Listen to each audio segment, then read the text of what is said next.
Tonight the world may still be loud somewhere, a screen glowing in another room, a distant motorbike cutting through the dark, a memory that keeps replaying as if it hasn't received the message that the day is over. And maybe the loudest sound isn't outside at all. Maybe it's the quickness inside. The quickness to explain, to defend, to respond, to prove. That tiny spark that jumps up before the heart even knows what it's doing. If any of that feels familiar, there's nothing wrong with you. It's simply what minds do when they've been living too close to the edge. But here's the quiet twist. Hiding inside this night, real strength doesn't always look like movement. Sometimes it looks like not moving, not freezing, not giving up, just not being pulled. Like something in you decides gently, I don't have to become the storm. And there's a small prediction gap to carry, like a warm stone. Before this story ends, there will be a moment where the mind expects a reaction. A moment where the old pattern tries to take the wheel, and yet something different happens. Not because the world becomes nicer, but because your inner world becomes steadier. No forcing, no pushing. Just a soft return.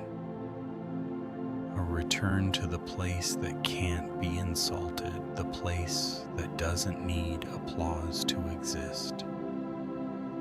So for now, let the body rest the way it wants to rest. Let the breath arrive the way it arrives, in and out, a little slower, as if the ribs are opening like a quiet gate, as if the air is warm water pouring gently through you, as if every exhale is an untying. And while the body settles, story begins. There was a man who lived near the coast in a town that knew storms. Not the dramatic kind you see in movies, just real weather. Clouds coming in like folded wool. Wind turning the palm trees into soft percussion. Rain that could be gentle, then suddenly sharp, then gentle again. In that town lived a person named Arun. A normal person, a kind person even. But like many people, Arun carried a mind that moved fast. Fast to interpret. Fast to take things personally. Fast to react. When life pressed a finger against him even lightly, his inner world would ring like a struck bell. A comment from a coworker, his chest tightened. A small mistake, his confidence wobbled. A critical glance, his mind spun a whole story around it. And the strangest part was how quickly it happened. It was always before he decided. As if the reaction belonged to some ancient animal inside him, always watching, always ready. Arun didn't think of himself as weak. In fact, he had spent years trying to become strong. He had learned to work hard, to keep going, to survive. But there was one kind of strength that always slipped through his fingers. The strength of staying calm when life didn't cooperate.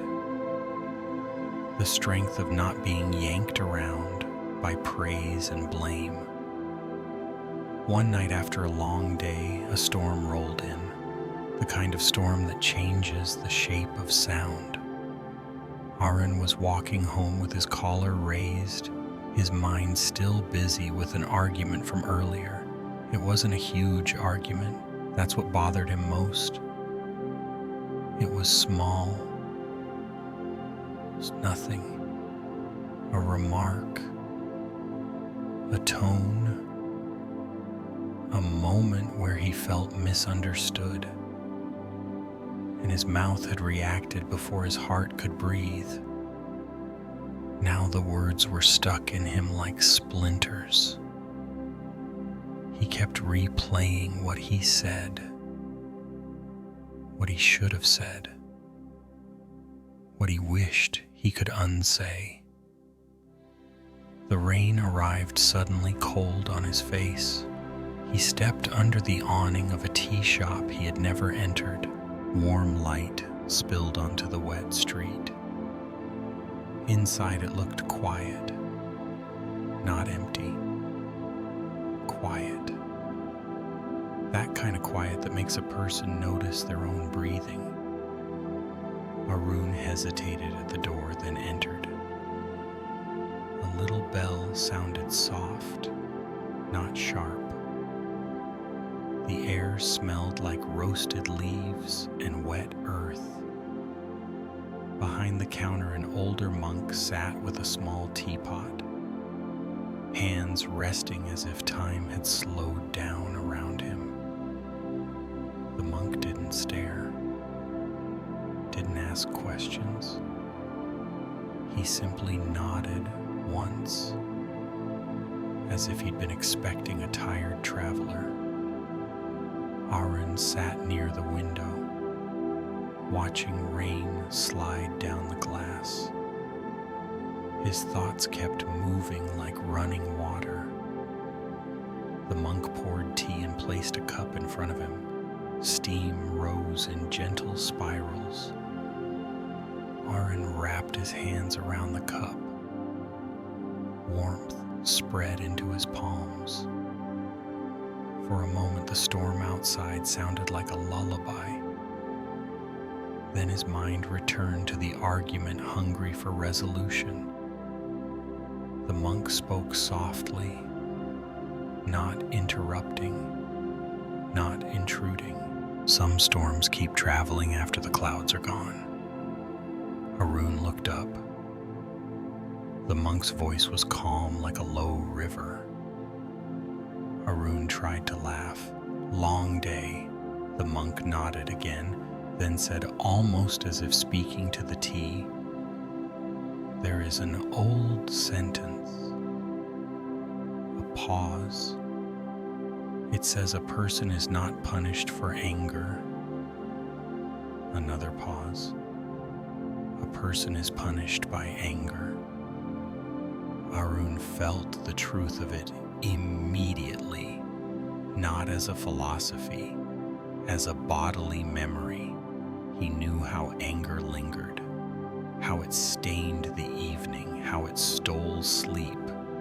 He knew the way a reaction could feel satisfying for 2 seconds, then feel expensive for 2 hours. The monk watched the rain, then looked back at Arun, and yet he said gently, the mind believes the reaction is power. Arun swallowed, yes. The mind believed that defending quickly meant strength. The monk continued, almost like telling a story to the storm, but the deepest power. He paused long enough that Arun could feel the space. Belongs to the one who stays still, not stiff, not numb, still. The one who watches the storm, the monk said, without becoming it. Arun stared at the steam rising from his cup. He didn't want a lecture. He didn't want rules. He just wanted relief. The monk seemed to understand that. He didn't begin listing steps. He simply offered an image. Have you ever seen a great rock by the sea? He asked. Arun nodded. The monk's eyes softened. A storm can scream into it, he said, and it stays. He let the words settle. Praise can arrive, he continued, and it stays. Blame can arrive, he continued, and it stays. A rock does not chase compliments. A rock does not argue with criticism. It remains. Arun felt something loosen in his chest.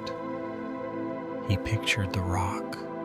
He pictured waves striking at white foam, bursting wind, throwing salt. And still, it remained. The monk poured more tea. The sound was small, soothing. People often live like leaves, he said, tossed by opinions, tossed by moods, tossed by outcomes. Arun's mouth almost formed a smile. It was too accurate.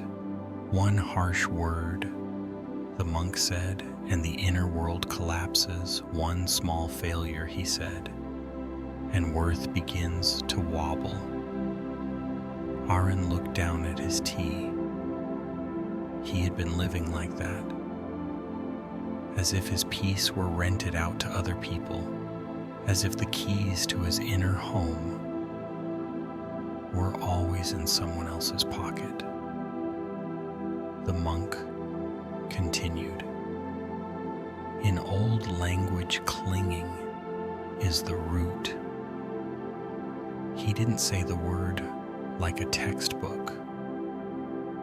He said it like a weather report. Clinging to being right, he said quietly. Clinging to being liked. Clinging to comfort. Clinging to control. Arun felt each one land like a soft tap, not to shame him, to wake him gently. When reality doesn't match the picture, the monk said, peace shatters. He raised his cup slightly, as if making a quiet toast to truth. Not because reality is cruel, he said, but because the grip is tight. Arun listened. The storm outside had eased into steady rain. Inside his mind began to slow almost in sympathy with the weather. The monk's voice was low and warm. Detachment is misunderstood, he said. Arun looked up.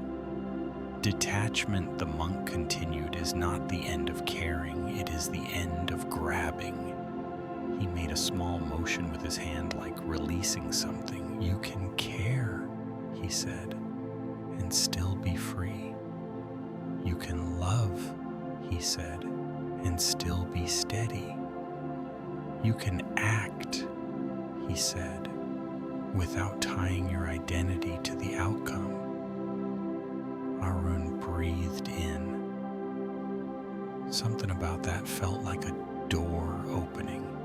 The monk smiled faintly, not as a performance, just as a human gesture. When praise arrives, he said, it doesn't need to lift you. When blame arrives, he said, it doesn't need to crush you. The monk let a silence bloom. It wasn't empty silence. It was the kind that felt like a blanket. Then he said, this is clarity. Not coldness, not distance. Clarity. Arun noticed his shoulders had dropped. Just a little. Enough to feel different. The monk's voice continued slow. As tide water, When the grip loosens, a pause, space appears, and in space he said, peace grows. Arun watched rain slide down the glass. He imagined his mind as a clenched fist, then imagined it slowly opening, not dramatically, just opening. The monk stood and moved toward a small shelf. He returned with a tiny bell. He rang it once. The sound was pure and soft. It floated in the room, then faded into silence. The monk asked gently, "Where did it go?" Arun didn't answer. He simply listened to the silence that followed. The monk rang it again, same tone, same fade. Thoughts are like this, the monk said. Emotions are like this. He looked at Arun, eyes calm. They arrive, they pass, and something remains.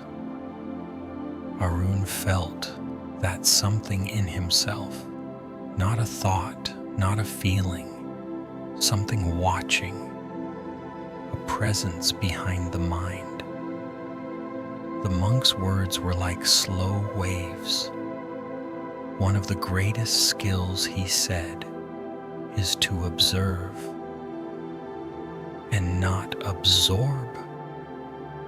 Arun understood without trying. He had absorbed everything. Other people's moods, other people's impatience, other people's criticism. He carried it in his chest as if it belonged there. The monk continued, life throws energies. Some are pleasant, many are unpleasant, and most people, he said, catch them. Arun's throat tightened. Yes, catching anger, catching negativity, holding it like burning coal. The monk's voice stayed gentle, never sharp. You can watch anger, he said, without taking it. You can notice criticism, he said, without becoming it. You can feel the body tighten, he said, and still remain awareness. Arun stared at his cup.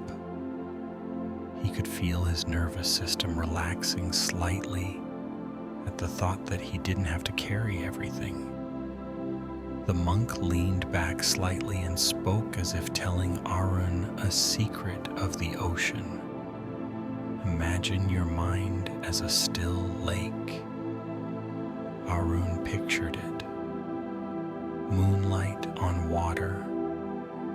A surface so calm it reflects the sky. A leaf falls. The monk said ripples. A stone falls, he said ripples. A storm passes, he said ripples. He paused. But the lake returns to stillness. The monk looked at Arun. In the same way, he said, the mind can return, not through force, through remembering. Arun breathed, and for the first time that day, the breath felt like it belonged to him again. The monk poured tea and spoke again. Life moves in waves, he said. Up, down. He didn't dramatize it, he simply stated it like weather. Then he added something that felt like a key. In the Buddha's language, there are 8 winds. Arun listened. The monk didn't list them like a teacher, he described them like seasons.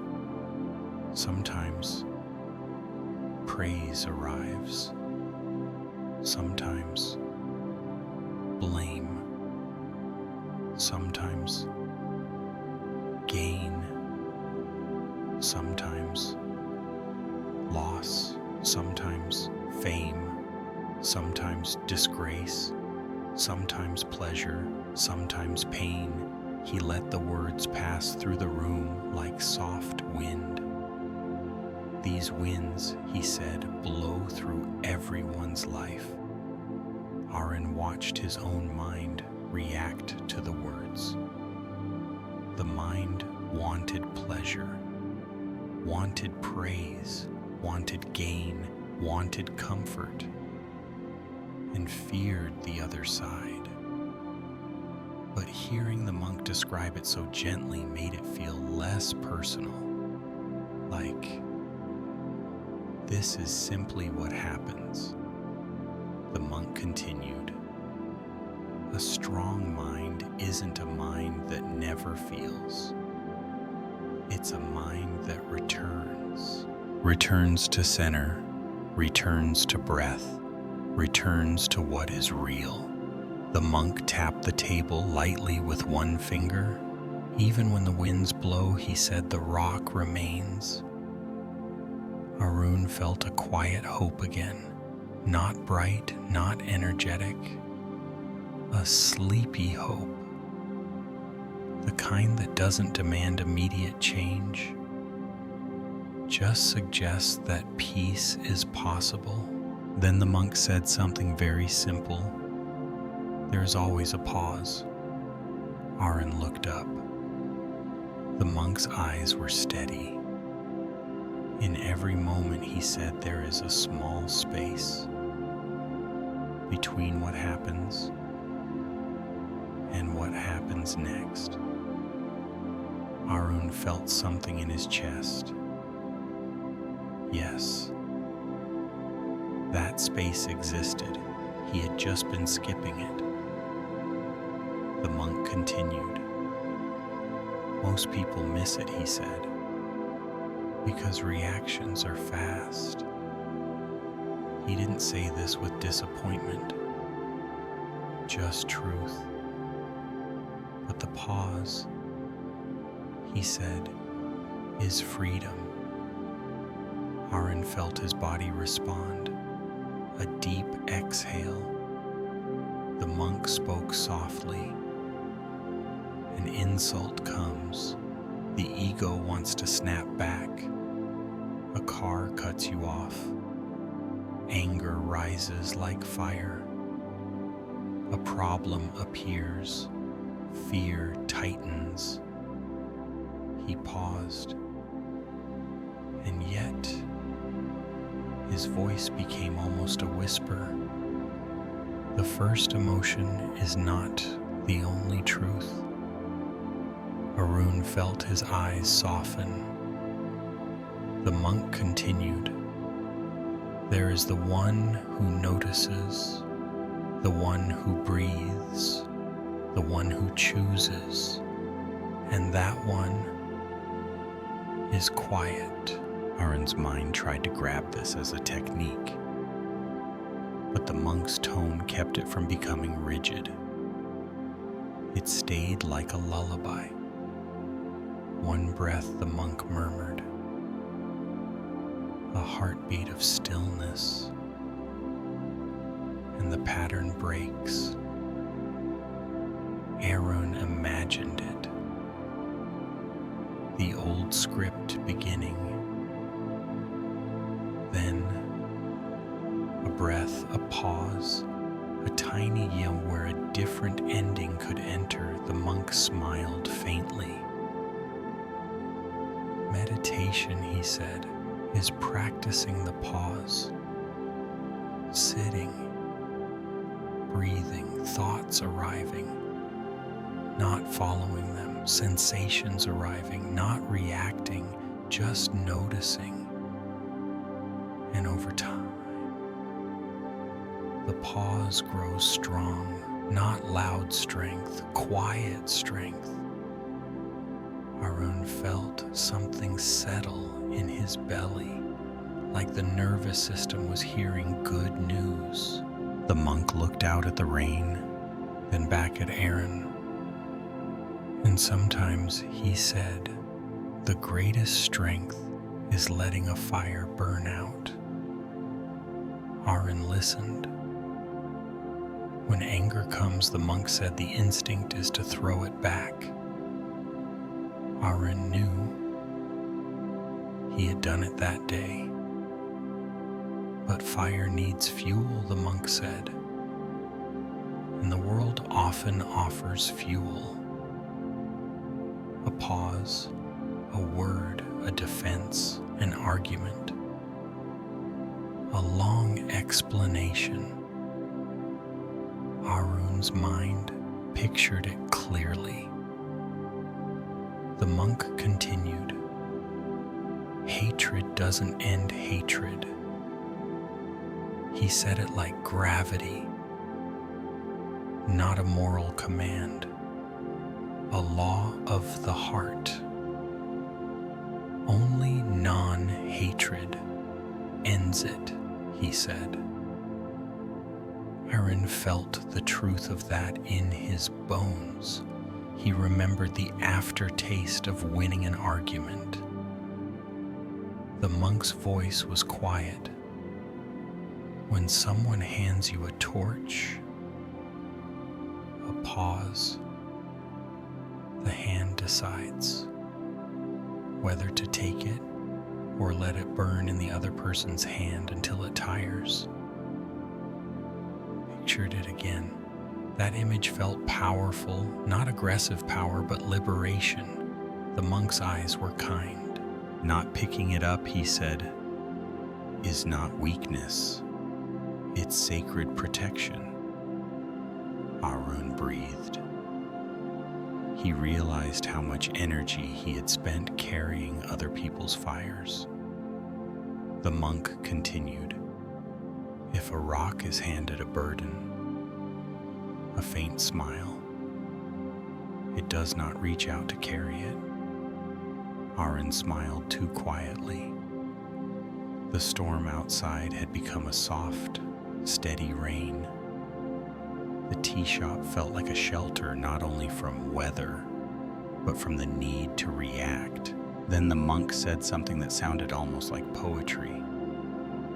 "Silence is the language of the wise." Arun listened. In a world racing to be heard, the monk said silence becomes rare. And what is rare, he added, becomes powerful. He didn't mean silence as punishment. He meant silence as inner space, as awareness, he said, as restraint, as groundedness. Arun felt the truth. Sometimes speaking was simply feeding the fire. The monk continued, "When words come from ego, they often bring regret." Arun knew he had said things he didn't mean, not because he was cruel, because he was reactive. But when words come from stillness, they carry a different weight. Sometimes fewer words, sometimes no words. And the monk's voice softened even more. Silence is not only for others, it is for the inner world. Arun felt that. The constant inner commentary, judging, worrying, rehearsing. True silence would mean the mind doesn't have to keep talking to be safe. The monk rang the small bell again. One tone. It shimmered. It faded. Arun listened to the fading, and something in him faded too. The need to keep replaying the day. Not fully, but enough. The monk poured tea again and said, "Acceptance ends the extra suffering." Arun looked up. The monk continued gently. There is pain, and there is the mind arguing with pain. The argument adds another layer. Arun felt that immediately. The mind saying this shouldn't be happening. They shouldn't have said that. I shouldn't have made that mistake. The monk's voice was warm. Acceptance doesn't mean liking what happens. It means letting reality be real. It means no longer punching the air. It means no longer exhausting yourself by trying to force the past into a different shape. The monk spoke softly. If rain comes, anger at the rain doesn't stop it. Arun smiled faintly. The monk continued. But walking through it, quietly, breathing, that changes the inside. And the inside is where suffering multiplies or softens. Arun felt his eyelids grow heavy. The tea shop, the rain, the monk's voice, everything was guiding him toward rest without telling him to rest. Then the monk said one last image, simple and unforgettable. Every day, he murmured, the mind collects trash. Arun blinked. The monk smiled gently.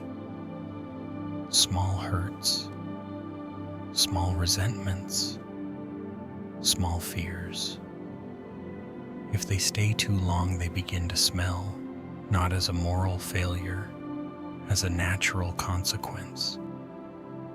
But if each day the bin is emptied, if the mind releases what it doesn't need, then the inner world becomes easier to live in. Arun felt something soften deep inside, because self-compassion wasn't another task. It was a kindness. It was choosing not to carry what didn't belong. It was choosing to treat the inner world like a home, a place worth keeping clean, gently, patiently, over time. And now, the night offered the twist it had promised. The door of the tea shop opened. A man stepped in, wet and tense, with eyes that looked like they had been fighting all day. Arun recognized him. The same person from earlier, the same energy. The nervous system flared. A familiar spark. The mind reached for the old sword made of words. And right there, that tiny space appeared. The pause, a breath-length gap. In the past, Arun would have filled it instantly with reaction. But tonight, his hands were warm from tea. His chest was slower. His awareness was awake. The man spoke sharply, a sentence designed to hook.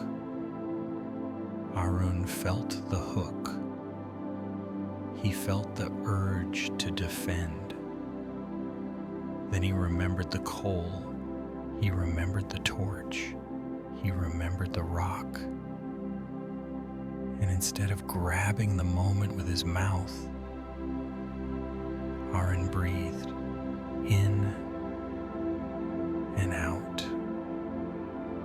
He looked at the man with stillness, not cold, not proud, just still. The man pushed again, expecting the familiar game. Arun placed his cup down softly. He spoke one sentence, not long, not dramatic. "I hear you." Then silence, the kind of silence that protects the nervous system, the kind that refuses to feed the fire. The man stood there confused, as if his anger had nowhere to land. He tried again, another jab. Arun breathed again. The monk behind the counter rang the bell once. A tone, a fade. Arun watched the anger in the man's face, the way it searched for fuel. And because there was no fuel, it began to tire. Not instantly, but slowly, like a storm losing its strength over the ocean. The man muttered something and left. The door closed gently. Rain continued. Warmth remained. And Arun noticed something in his body that felt almost unfamiliar. Lightness. Not victory, not pride. Freedom. He had not been controlled. Not by words, not by chaos, not by fear. The monk didn't praise him. He simply nodded once, as if to say yes. The fire can burn out on its own. Arun finished his tea. Outside, the storm had softened into steady rain. Inside, his mind had softened too. Not perfect, just quieter. He stood to leave. The monk nodded again. Arun stepped into the rain, and something strange happened. The rain didn't feel like an enemy. It felt like life, coming, going, touching, passing. He walked home slowly, breathing. And somewhere between one step and the next, a thought drifted in soft as mist. Maybe peace was never something to win. Maybe peace was what remained when the hand stopped closing. And maybe tomorrow the winds would return.